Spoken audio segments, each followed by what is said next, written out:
Hello guys, so some of you guys were wondering how I would multiply a 2-digit by a 2-digit using the area model method. So I want to take a moment to go over how to use this procedure when multiplying. Once again, the first step is going to be to expand my factors. So this one would expand to 5, it's in the tens, so it becomes a 50. And the 2 is in the 1, so it stays as a 2. The 23, I will also go ahead and expand the 23. The 2 is in the tens, so it becomes a 20. And the 3 stays the same because it's in the ones. Now that we have expanded our numbers, we're going to make a rectangle to represent the model. And we are going to choose to reflect the 52 in the side, on the top, I'm sorry, and this one on this side. So I'm going to put 50 here plus 2, and then 20 here plus 3.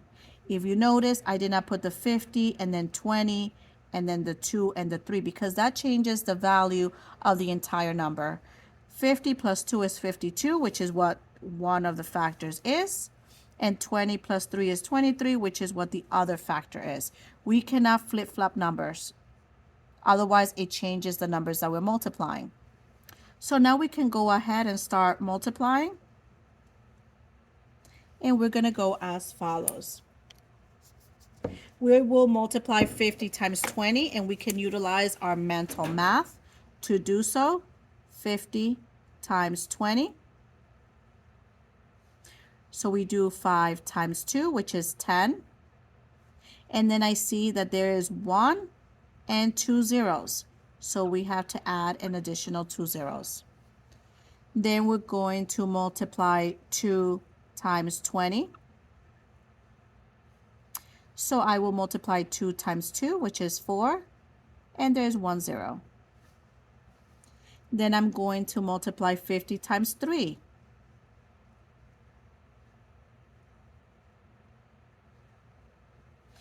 3 times 5 is 15 and 1 0. And then we will multiply 3 times 2. And that will give me 6. Now these numbers right here, these are my partial products. And we will have to add the partial products.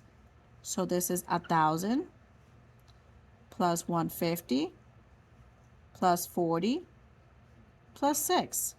We are going to put them together since these are just pieces of my answers.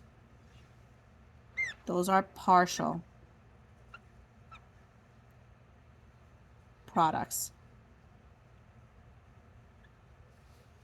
So this is going to, when I put these partial products together, I will get my final. The sum for the ones is 6. The sums for the tens is 9. The sums for the hundreds is 1. Make sure you line all the digits up. The sums for the thousands is 1. Put my comma in there. So my final product is going to be 1,196. So I can come in here, 1,196.